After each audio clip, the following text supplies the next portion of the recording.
tere järjekordset pühapäeva. Tänase saate pealkirjaks panin elu ja eksisteerimine. Suures osas seepärast, et mul ei ole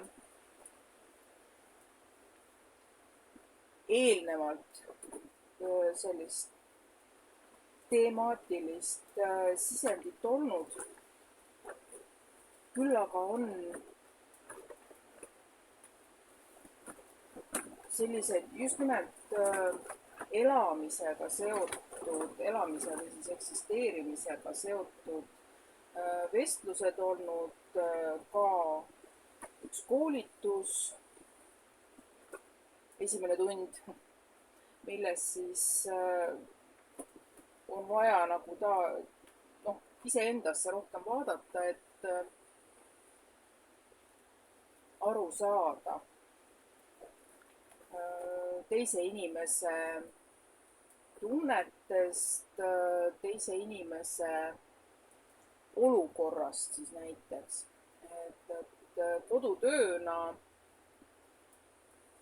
on selline tore loobumise ülesanne. Ehk siis igalühel meist on mingid harjumused, mingid ütleme siis sõltuvused, ilma milleta me oma päeva nagu ei alusta. Ja ülesanne ongi siis püüda sellest harjumusest loobuda. Mida see sinus esile kutsub? Mida sa tahaksid selle käskijaga teha? Et ühesõnaga kõik sellised, et püüd panna ennast teise inimese kingadesse. Ehk siis tegelikult on ju seesama, mida ma olen läbi aegade õpetanud, et kui sa tahad midagi endast selgeks saada või püüdes kellegi teise elu paremaks muuta, siis kõigepealt ära hakka enda mätta otsas seda muutust esile kutsuma, vaid just nimelt püüa kõigepealt iseennast mõelda samasse rolli ja siis sa mõistad teist paremini. Taaskord mõistmine ja heakskiitmine või hukkamõistmine on täielikult erinevad teemad. Ehk siis inimene, kes on harjunud elama ühtviisi, peaks ühiskonna silmis hakkama elama hoopis teistsugust elu. Kui lihtne see on? See, kes ise seda elu elab, seda uut, seda õiget elu. Selle arvates ei ole see ju mitte midagi keerulist. Kas hakkadki niimoodi, sõrmenipsust? Ma ei ole lubanud mitte kellelegi ja ma kordan seda ikka ja jälle. Teekond iseenesesse tähendab iseenda mõistmist, vajadusel iseenda käitumisharjumuste muutmist. Seega, selleks sa pead mõistma, miks sa nii teed, miks sa nii elad, mis on selle põhjused.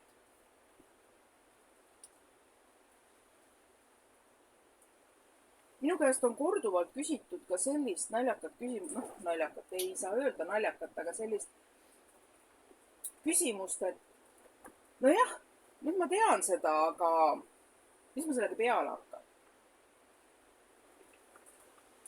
Vaat selle peale hakkamisega on nüüd selline teema, et kui sa leiad, et sulle sobib see, mida sa teed, see, kuidas sa elad, see, mis on sinu jaoks piisav, sa ei peagi mitte midagi tegema. Aga kui sa oled ise jõudnud sellesse hetke, et pigem surm, aga sedasi enam jätkuda ei saa, siis sa hakkad ise neid asju muutma. Aga selleks, et neid muuta, tuleb enda sees paika panna just seesamune tunnete küsimus. Mida sa tunned? Miks sa nii tunned? Kas sa tahad kedagi süüdistada? Kas sa tahad ise häbist maa alla vajuda? Jaa, need kõik tunded on täiesti okei. Need on okei enda sees tunda. Sest see on, enamus teist teab, mis tähendab kriisiprotsess, leinaprotsess, mis asi on kriis inimese elus, eks ole. Aga kordame praegu siin üle selle, et kriis inimese elus on kahte moodi. On ootamatud kriisid ja etteennustatavad kriisid. Lapse elus esimene kriis, kui tema vanem lahkub. Järgne kriis, mis on etteennustatav kriis, on kooli minek. Sest tavapärases olukorras kõik totaalselt muutub. Ootamatu kriis on see, kui me ei saa seda kuskilt otsast ette ennustada. Me võime küll teada, aga see on igapäevase elu mõistes võimatu. Võimatu siis selles mõttes, et kõik on ju nii hästi, kõik on ju nii nagu peab. Just nimelt, pidage meeles seda, kõik on nii nagu peab. Kelle jaoks? Et kõrvaltvaatajale jääb tihti just see mulje, et kõik oli nii ilus ja kogu aeg rõõmus ja kõik oli hästi, et mis siis nüüd juhtus.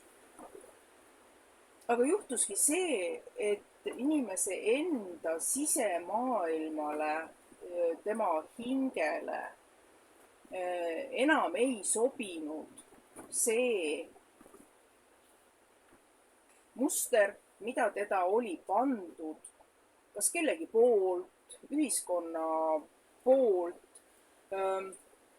ühiskonna normide järgi elama ja ta lihtsalt lõpetas selle tegevuse ja kas siis suundus teisele poole hoopis ära või ongi siis see, et sorry, ma lähen siit ära. Ma hakkan tegema hoopis midagi muud.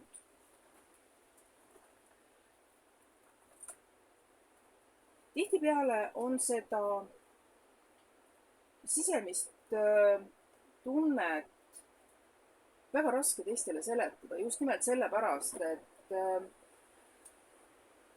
meid ümbritsevad inimesed vaatavad asju oma mätta otsast.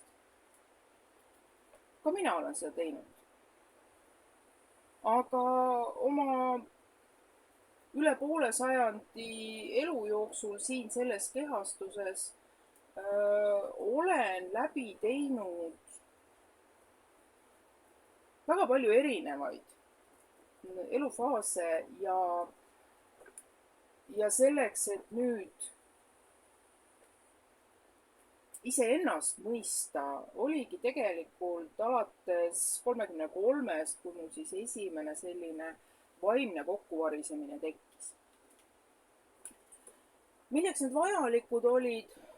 Just täpselt selleks samaks, et mõista ennast, et vaadata endale ausalt otsa.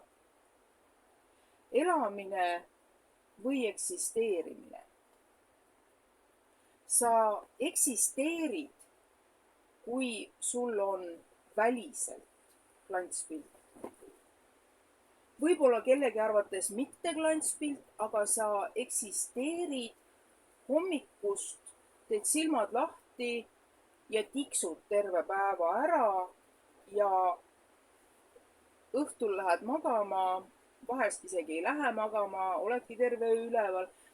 See on organismi kõrvalekalded tema loomulikust bioloogilisest rütmist. See ei tähenda, et see oleks õige või vale, see lihtsalt on sel hetkel normaalne, see on sel hetkel just nii, nagu ta on. Ja selleks, et nüüd leida, et mis siis nagu valesti on. Ei ole midagi valesti, tuleb enda sees aru saada, mida ma tunnen, miks ma selliselt tunnen. Ja kui ma saan aru, miks ma selliselt tunnen, siis on sul kaks võimalust. Kas sa teed nii, nagu enamus inimesi arvab, et käiguvahetus ja kõik läheb ülesmäge. Või sa mõistadki seda, et ahaa, ma olen praegu sellises seisundis sellepärast, et järgmine küsimus, kas see teeb mulle praegu head? Mulle, minu isiklikule olukorrale. Sest mitte keegi teine ei tunne sind paremini kui sa ise. Isegi kui teised arvavad, et sa ei oska, sa ei tea, sa ära üldse punnita. Vaid just see, et iga inimene teab siiski iseennast kõige paremini. See iseenda oma elu ekspert olemine on kõik vägevad olgu kiidetud minu sotsiaaltöö kõrgharidusõpingute õppejõudude poolt mulle nagu ajudeni jõudnud, et tegelikult iga inimene on iseenda elu ekspert. Ja seda tulebki nii võtta. Mida teevad aitajad valesti, ongi see, et nad püüavad võtta ära teiselt inimeselt tema elu või siis eksisteerimise eest vastutuse. Ma tulen ja päästan sind. Loll jutt suu tagasi. Me ei suuda päästa mitte kedagi, kes ei taha saada päästetuks nii-öelda. Me ei saa mitte kedagi ega midagi päästa. Selleks peab olema tahe oma elu, oma olukordi muuta. Kui me alustame sellest, et kuidas siis oma elu või siis eksistentsi muuta, on minu küsimus alati vähemalt minu enda ees, et kas ma olen valmis selle muutmiseks. Jah, mul võib olla sitta auguni selles, vabandage minu keelekasutust. Aga kui minu organism, minu vaim ei tule järgi, siis nii ongi. Praegu, sellel ajahetkel olengi just nimelt selline hädapätakas. Hädapätakas muidugi jutumärkides, sellepärast, et me ei saa kedagi halvustada või mingeid nimetusi anda lihtsalt sellepärast, et tema käitumine ei ühildu ühiskonna arusaamisega.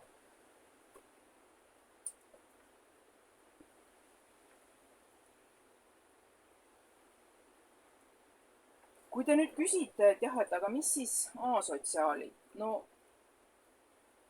asotsiaal oma sõnakujult tähendab seda, et inimene ei soovi kuuluda sootsiumisse.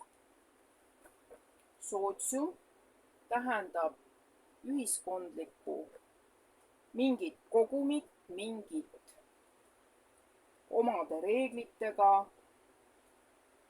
kollektiivi.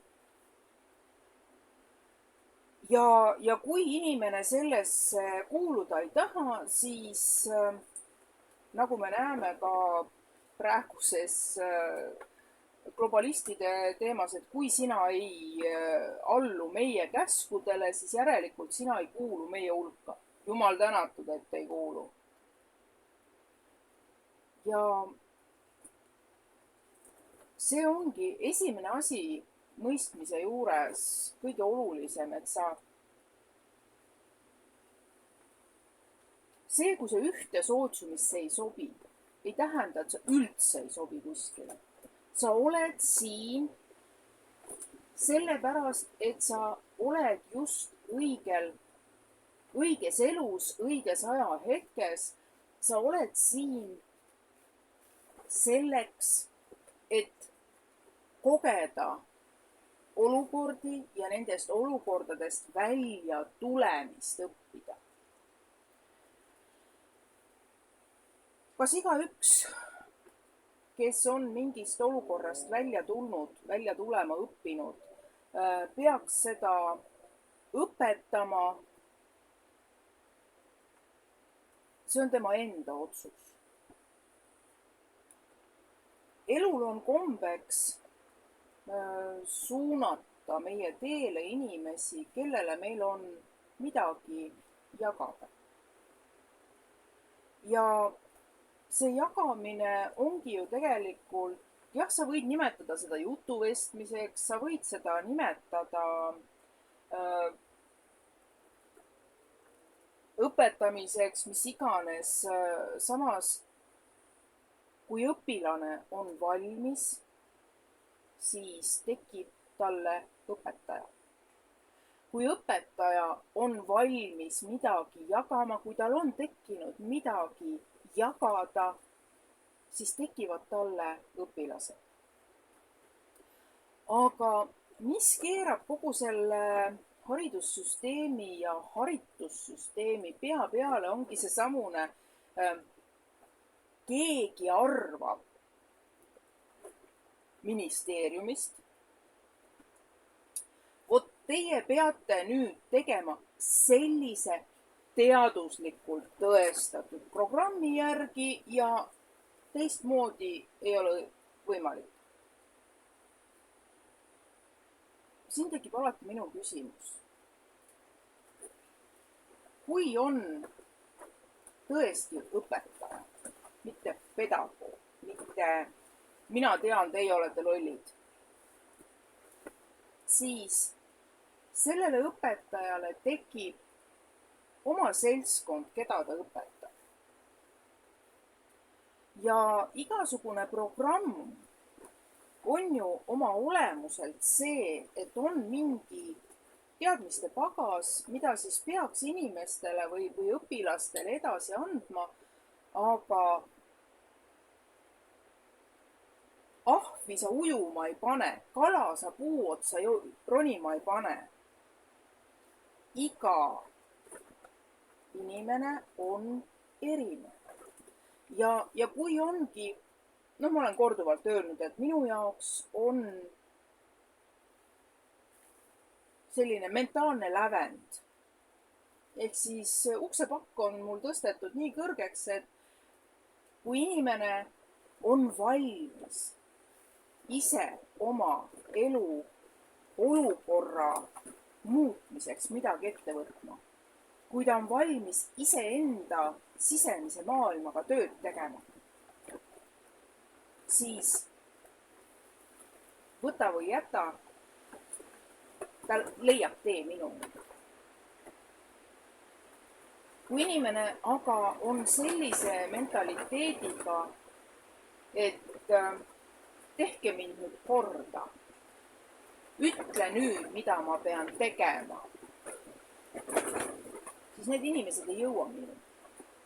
Ma püüdsin neid aidata 20 aastat tagasi, olles värskelt avastanud enda teekonna, olles värskelt hakanud mõistma, et see, mida ma lapsena teadsin ja tegin, oligi see, mida ma tulin siia tegema. Ma püüdsin kõiki päästa. Aga see põletas mu üsna kiiresti läbi. Ja minu jaoks ongi see oluline, et inimene, kes minuni jõuab, kes soovib hakata iseendaga tööle, siis ma ei teegi muud, kui ma teen ukse lahti. Ma jagan informatsiooni, kui inimene soovib sellest infokillust nüüd natukene sügavamalt aru saada, siis ta võtab juba kontakti ja siis me hakkame seda küsimuste ja vastuste mängu mängima ja vastused tulevad teie enda sees.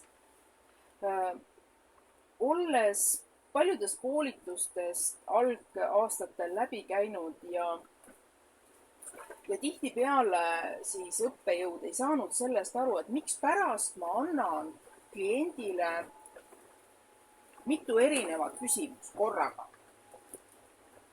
Et ta ei saa ju, tema aju ei võta ju seda kinni, on ju. Tõsiselt või?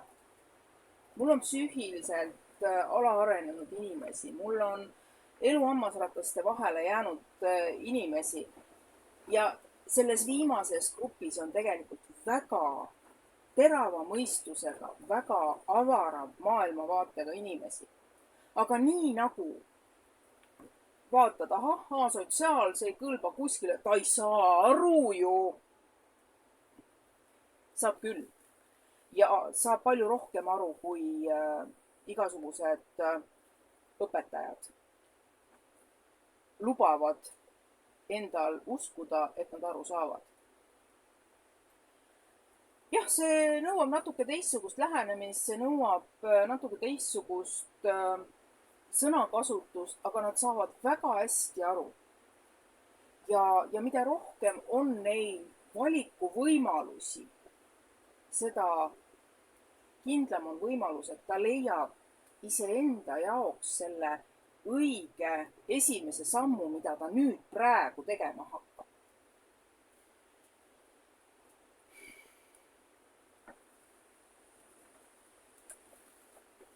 Mis on kõige raskem, et oma olukorda muutma hakata? Ja kõigepealt on see, et me peame selleni jõudma siin ja siin. Aga kui see on juba tehtud, siis on kõige raskem vanadest mustritest lahti laskmine. Sest see vana muster on meil automaatprogramm. Me isegi ei mõtle, me juba tegutseme. Aga kui me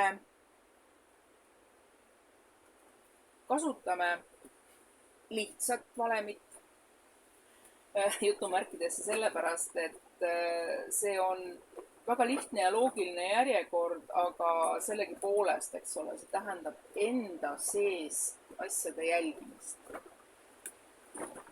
Märka, et sa oled jälle vanas mustris. Teadvusta, mida see muster sinuga tegelikult teeb. Seejärel peata. Peata see sinu enda jaoks ohtlik tegevus, tüütu tegevus, rutiintegevus, mida sa tegelikult ei vaja. Olles selle peatanud, muuda käiku. Ehk siis sealt tulevad juba need oskused, mida sa oled teoorias õppinud, et selleks, et sellest rööpast välja tulla, tuleb mul seda paar kraadi muuta. Kui sa oled päris kindel endas ja see tuleb juba nagu kiiremini, siis tekibki see paar kraadi juba tegelikult 90-kraadist nurka ja sa võtad sealt välja. Uuel rajal püsimine ongi see teine raskus. Sest automaatprogramm läheb väga kiiresti ise uuesti peale.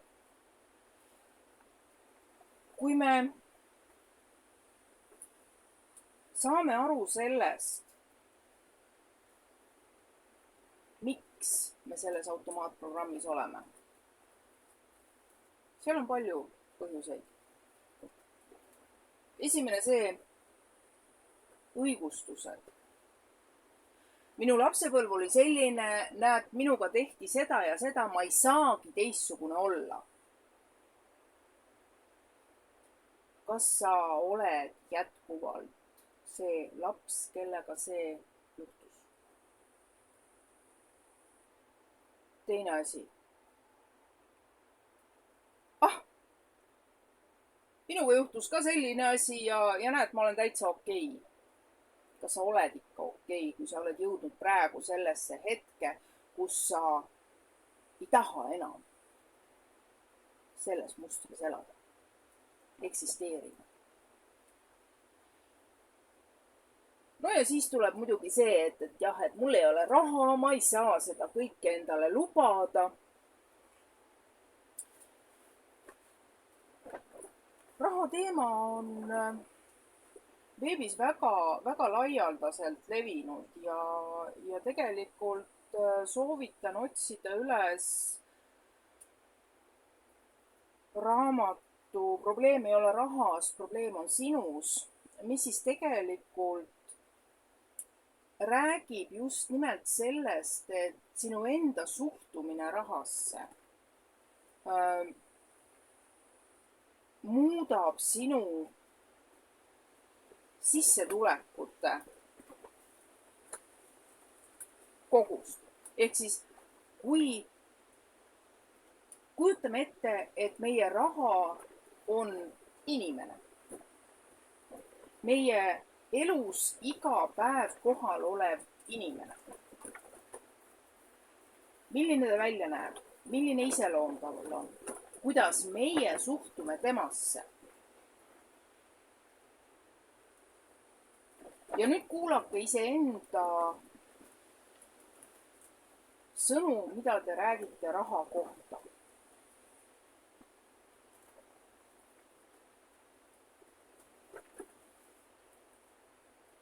Ehk sedama, mul ei ole raha, raha on vähe. Ja see raha on tegelikult sul kogu aeg olemas.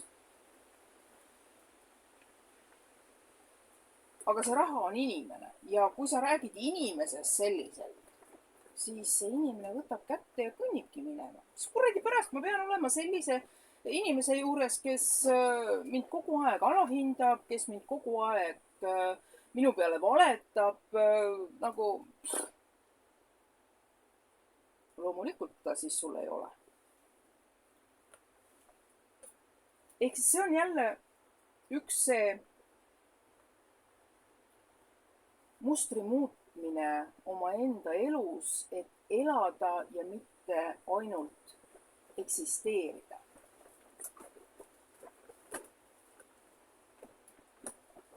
Raha on käibevahend. Raha võimaldab meil saada teenuseid, mida me ei saa naturaalmajandusega. Aga miks ei saa, eks? Miks on meil selline süsteem, mis on kõik asjad ümber arvestanud rahasse? Sel lihtsal põhjusel, et meie 2000-aastane süsteem, mis nüüd juba on lagunemas, neid lagunemise ja surmatõmblusi näeme tegelikult igapäevaselt, eeldab mingi paberitüki väärtust. See väärtus on ümber arvestatud kellegi tegevusele ja siis nii ongi. Kõik, mis toimub pideva arvestamisega.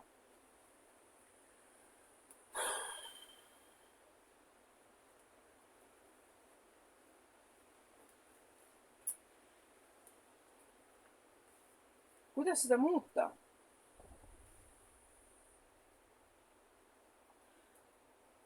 Kõige lihtsam on seda muuta mingites sootsiumites. Ehk siis soovitus üle minna naturaalmajandusele või siis seesamune käsi peseb kätt, eks ole, millega õigustati siis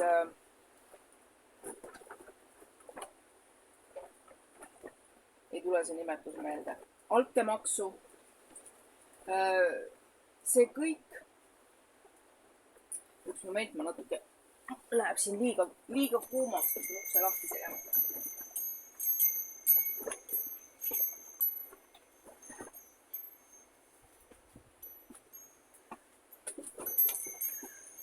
Täna on tuul väljas nii suur, et ma mõtlesin, et ma jätan ukse kinni ja noh, kasvuhoone on ikkagi kasvuhoone, nagu päike peale paistab, nii läheb palavaks kätte ära. Ehk siis, kuidas muuta seda sama mustrit? Off-grid elamine. Ehk siis oma majapidamine. Kes on tehniliselt taibukas, iseenda majapidamise töös hoidmiseks me oleme tohutult palju tekitanud endale elektrilisi tööriistu. Järelikult meil on vaja elektrit taas toota. Praegusel hetkel on väikeste vidinate taga päikesepatareid. Kasutage neid.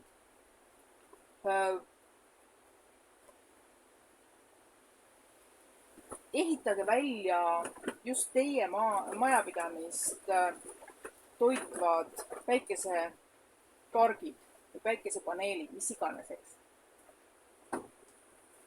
Sest mida vähem sa sõltud süsteemist, mida vähem sa sõltud kaubanduskettidest, mida vähem sa sõltud just nendest suurtest kaubanduskettidest, kus sa tegelikult ei tea, mis seal toote sees on. Minu viimane selline vau-efekt oli see, kui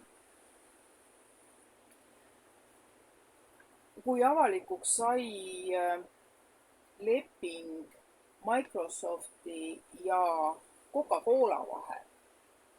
Ehk siis Coca-Cola ja Microsoft tegid nanorobotite lepingu, mis siis tähendas seda, et Coca-Cola jookidesse hakatakse lisama nanoroboteid, mis siis on UV-kiirgusega kuidagi seal ümber ehitatud. Ma ei viitsinud süveneda, aga selline ahaa, mis tegelikult oli juba 2018. aastal loodud. Ja siis ma saan ka aru, miks pärast mul on peale Coca-Cola joomist tunne, et mu hambad on kuidagi happest läbi käinud.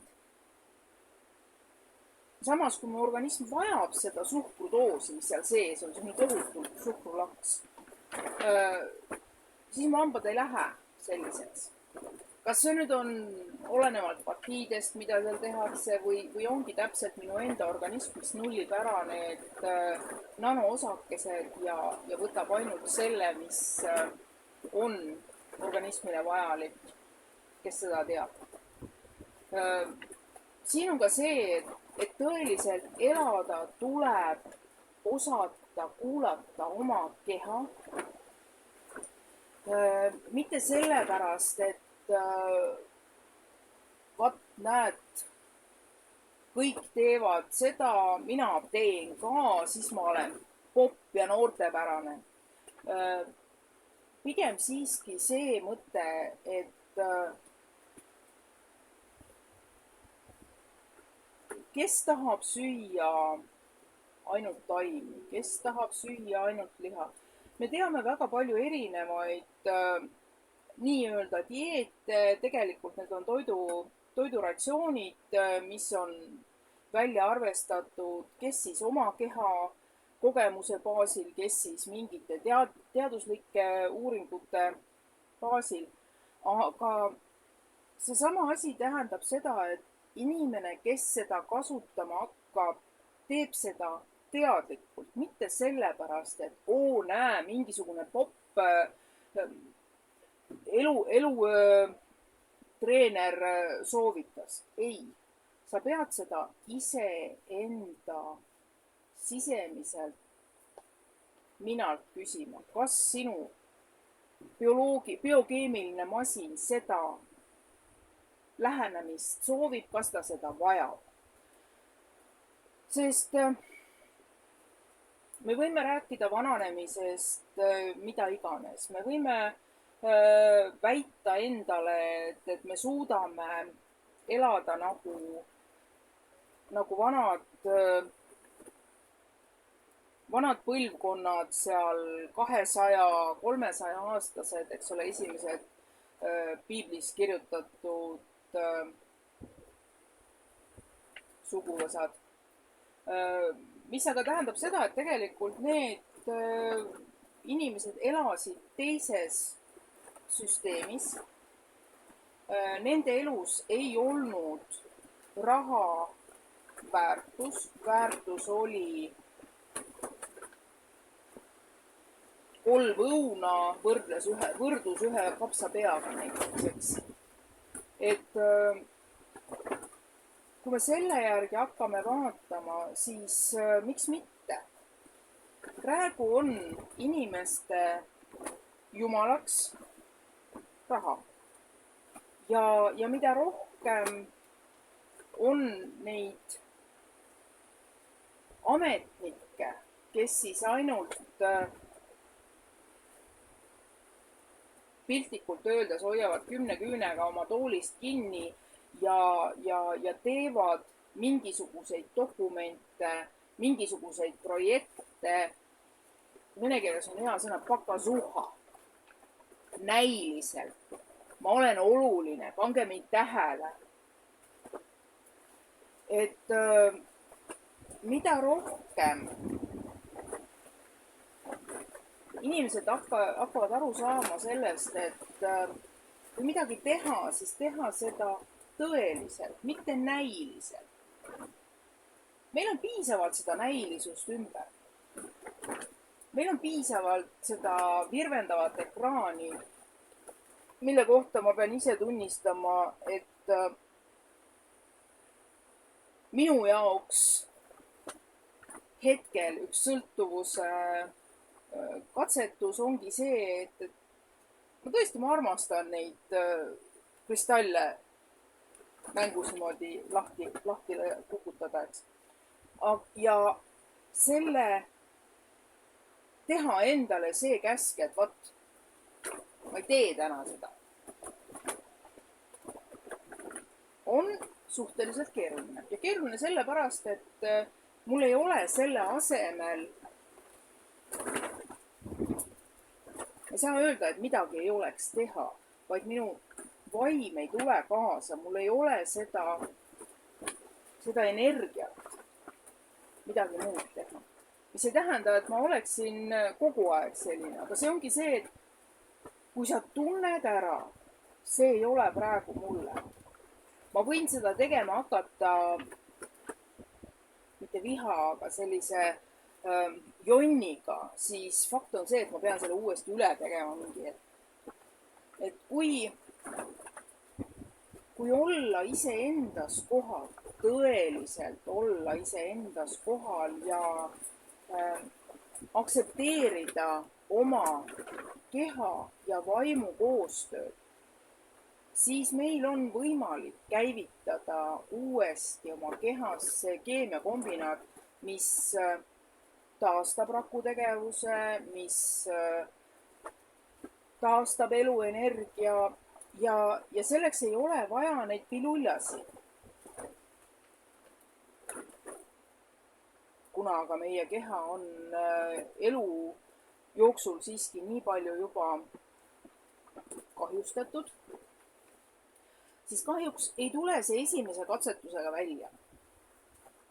Küll aga, kui me tõeliselt oleme iseenda kehaga kursis, siis on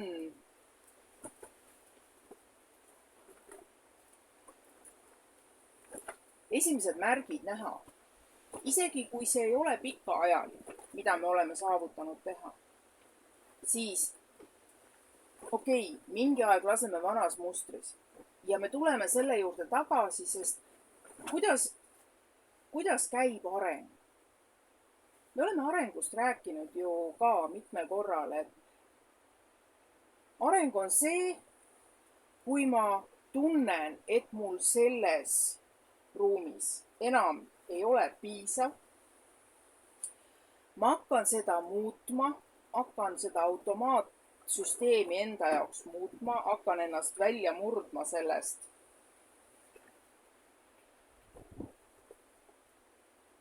rööpast. Ja mingi ajahetk käivitub uuesti automaatprogramm, ma kukun sinna tagasi. See ei ole karistuseks. See on pigem selleks, et sa mõistaksid kogu oma keha, hinge ja rahvusüsteemiga, et enne oli küll mugav, aga tekitas kehale, vaimule liigset koormust. Nüüd on küll praegu harjutamise ja mustrite muutmise osas keerulisem, aga su keha tunneb ennast paremini, sul on rohkem energiat, sul on tuju parem. Seega sul on võrdlusmoment. Just seda võrdlusmomenti pakub see samune tagasilanguse hetk.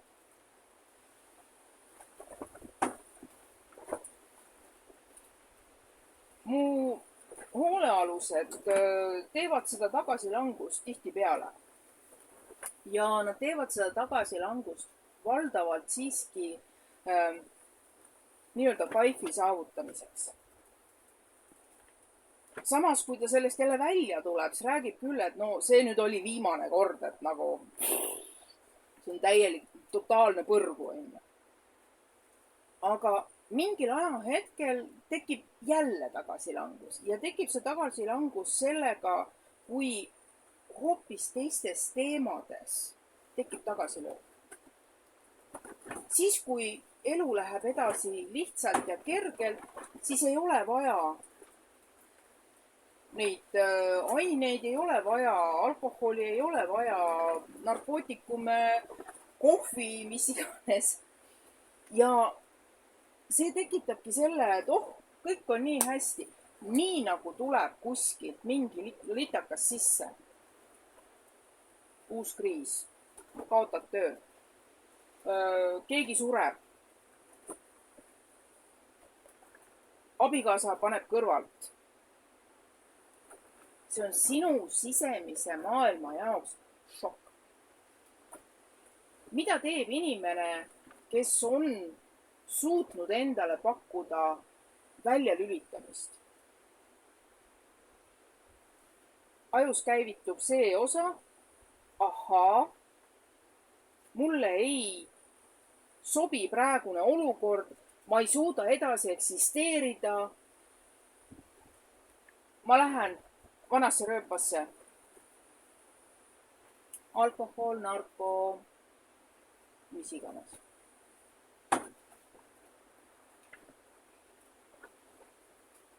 See on protsessi üks osa. kui sa oled õppinud selle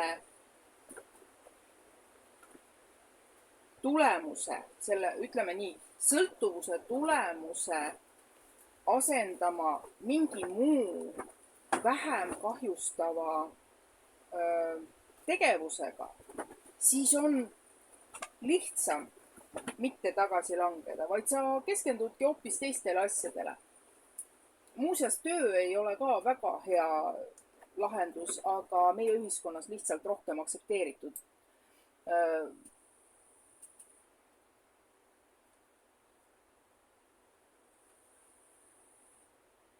Asendustegevus. Ma ise püüdsin ennast tööga tappa 10 aastat, kuni siis lendas katus ja tööle lihtsalt. Mu keha keeldus tööle minemast.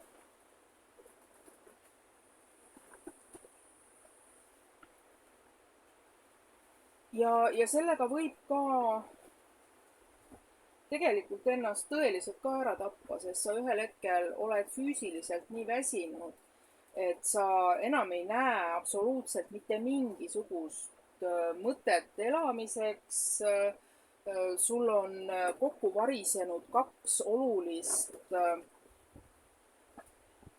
sammast ja ühe samba peal elu üleval ei püsi. See lihtsalt variseb koos. Ja sa leiad, et kõige lihtsam on lõpetada see eksistents.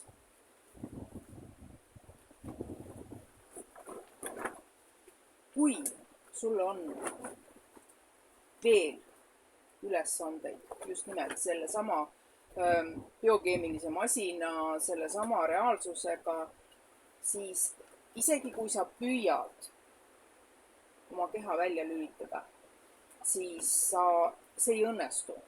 Sind tuuakse tagasi, sa elad edasi vigastatuna ja täna on õues selline torm, et mul on hirm, et mul võib katuse pealt ära, kasvuhoone katuse, mitte minu katuse. Ja see tähendab juba seda, et sul tegelikult on palju keerulisemad ülesanded vaja lahendada ja hoopis rohkem oled sa teistele koormaks. Olla teistele koormaks. See on hirm, mis kaasneb madala enesehinnanguga. Sest madala enesehinnangu puhul inimene püüab otsustada kellegi teise heaolu eest, taaskord, eks ole, võtab vastutuse selle eest, mida teine tunneb. Tegelikult teadmata, mida see inimene tunneb ja võib-olla see inimene leiab sinu toetamises elu mõtte. Taaskord veidi ohtlik tee, sest kui nüüd ühel hetkel sinu ülesanne saabki läbi ja sa lahkud, siis sind enam ei ole ja see inimene on võtnud uuesti selle koha, et nagu ma ei olegi väärt, ma peaksin järgi minema. Miks ma seda praegu sellisel kujul püüan selgitada? Tegelikult on asi selles, et homme saab mu kaksikleegi maise teekonna lõpuaastapäev ja minu jaoks on olnud see augustikuu väga keeruline. Tihtipeale isegi mitte selles mõttes keeruline, et keegi ütleks midagi või keegi kiusaks midagi või mis iganes, vaid just see, et minu jaoks jooksevad võrdusmärgid juba energiatest. 2020. aastal oli juba poolest juulikuust väga-väga rasked energiat. ma ei teadnud, kas see on minu kaksiku tunded või need on minu tunded. Ma ise olin sel ajal osakonna juhataja, ehk siis minust sõltus väga paljude teiste inimeste elu ja töö. See oli raske aeg ja lisaks sellele muidugi just seesamune energeetiline foon oli väga keeruline. Ja kui siis ühel hetkel hakkasin saama infot selle kohta, et mu kaksik ongi lahkunud, siis oli minus segadus, sest tema lahkumise hetkel ma tundsin esiteks seda, et mul endal on infarkt, aga hommikuks oli kõik hoopis kergem. Mu kaksiku energia oli rahulik, ta oli rõõmus, lõbus, selline niisugune vabanenud. Ja kui ma siis sain mõni päev hiljem teada, no kusjuures märke nägin ma ka, jah, aga neid märke ma nägin sellistes kohtades, kus need märgid tegelikult ka pidid olema. Aga selle märgi nägemise juures oli info. Ma näen maas sulge ja mõte käib läbi, et inglid toovad praegu sõnumit. Keegi on surnud. Aga kuna see keskkond oli selline, nagu ta oli, me olime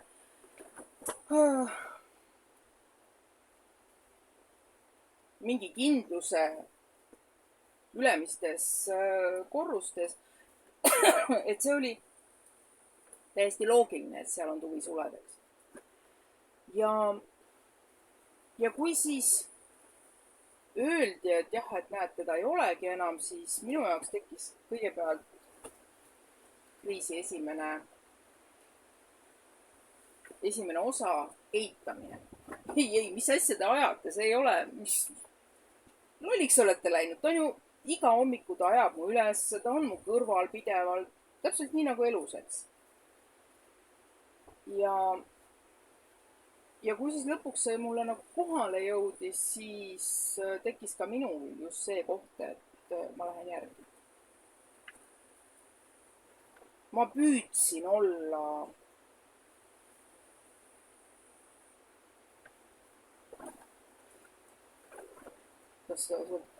et ära hoia tast kinni, mine eluga edasi. Aga see nii-öelda edasiminek oli minu vaimule ikkagi nii palju keeruline, et ma sattusin haiglasse. Ja sattusin haiglasse just nimelt suitsiidsete mõtetega.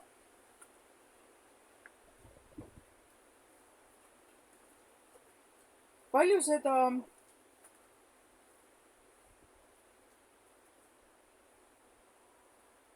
nii-öelda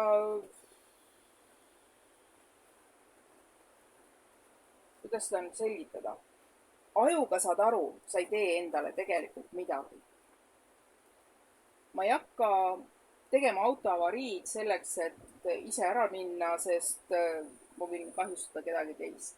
Ma ei hakka autoga kraavi sõitma, sest see ei ole üldsegi kindel, et ma ise hukka saan. Auto on selline turvaline, millel on juht kaitstud ka väga suurte kahjustuse korral. Ajuga saad aru, et sa ei tee seda, aga samas käib su peas kogu aeg mõte. Ma tahan siit ära, ma tahan siit ära, tahan siit ära. Kuidas ma sellest välja tulin? Esiteks oligi minu jaoks haiglasse minek pääsemine sellest keskkonnast, kus ma olin. Töö, vastutus, mälestused. Ja ma sain olla 3 nädalat täiesti eraldi.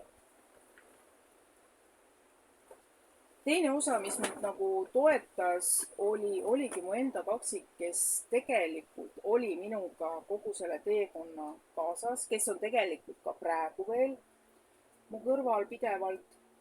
Ja kuna ma olin psühhiaatriahaiglas, eks ole, siis oli vähemalt 3 sealset patsienti, kes nägid minu kõrval just sellise kirjeldusega kuju, kes siis, milline mu kaksik siis sel ajal oli. Muidugi muutus ta peale siit lahkumist väliselt tervemaks, nooremaks, energeetilisemaks. Ja ta oli pidevalt mul kõrval ja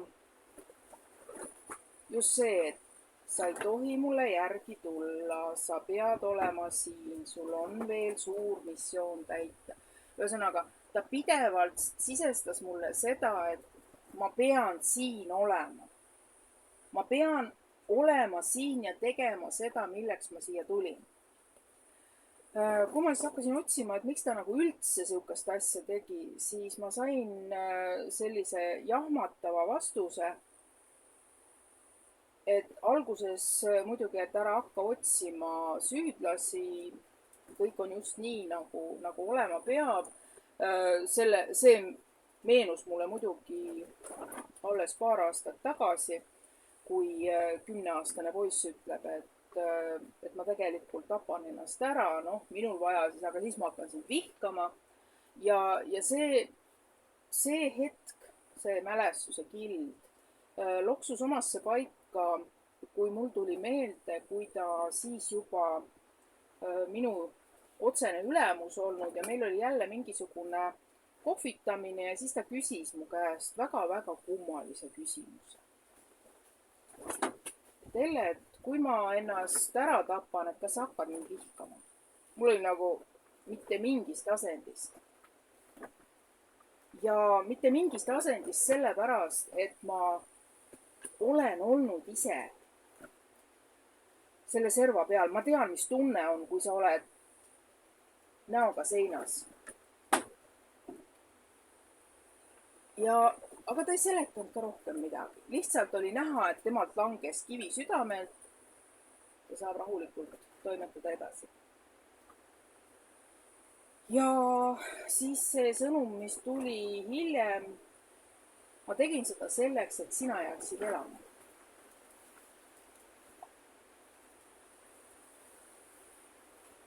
Taaskord selline avaldus, mis võib ju tekitada selle mõtte, et sa tegelikult oled sina süüdi, et tema nüüd ära läks, eks ole. Samas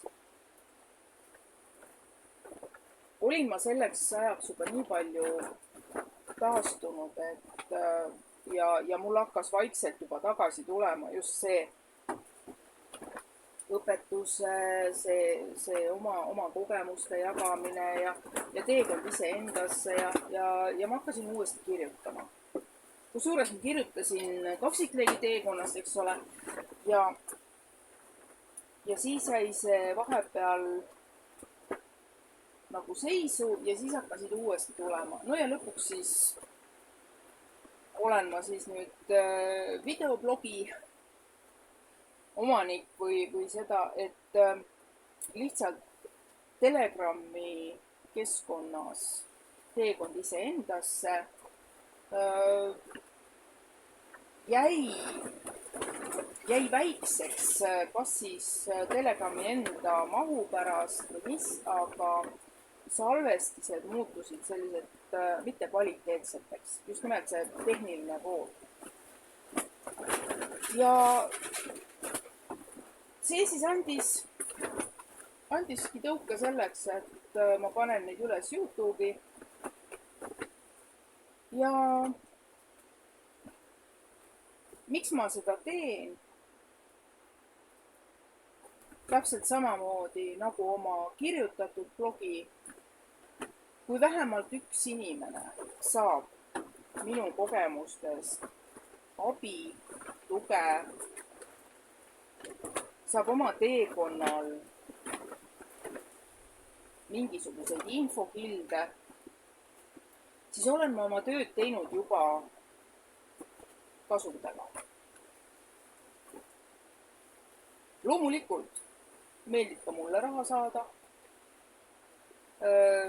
Selleks ongi mul hetkel praegu ka veel päevatöö, aga võtan väga hea meelega vastu panuseid neid, kes tunnevad, et minu tegevus on neile vajalik, neile kasulik ja selleks muidugi, et seda panust saata, selleks on vaja minuga eelnevalt ühendust võtta, et ma annaksin siis oma rekvisiidid, kuhu seda suunata. Mul on olemas täiesti ettevõtja konto, kuhu selle võiks kenasti saata, et ministeeriumid ka rahul oleks. Aga see ei ole üldsegi minu töö ja tegevuse esmatähtis eesmärk. Eesmärk ongi see, kui minu kogemustest, minu mõtisklustest keegi saab endale tuge, siis olete teretulnud mind kuulama, minuga oma teemasid arutama. Lisan siia veel selle, et teen ka taranõustamisi, mis ei ole ennustamine, vaid just nimelt erinevate teede tulemuse edasivaatamine, et meil on iga hetk võimalik teha valikud ja iga valiku taga on hoopis teistsugune elutee. Et nagu ma praegu märkasin, me oleme kenasti üle tunni aja juba eetris olnud, nii et tänaseks lõpetan. Hirm, et pole millestki rääkida, oli asjatu, sest vist võiksin siin veel pool tundi rääkida, aga siis läheb fail liiga suureks, et seda ei anna enam üles panna. Seega, olge kaitstud oma enda südameväes. Kohtume uuel pühapäeval. Millised teemad siis? See on juba selle hetke teema ja võib-olla annate mulle ka nädala jooksul mingeid soove, mis teemal te sooviksite, et me räägime. Paljud teemad on meil mitu korda juba läbi räägitud, aga tegelikult on see, et isegi kui me võtame sama teema, siis infod jooksevad erinevalt ja võib juhtuda, et kogu saate sisu võib olla midagi muud. Nii, nüüd mul hakkab hääl ka ära minema, nii et kohtumiseni uuel pühapäeval. Tänaseks lõpetame.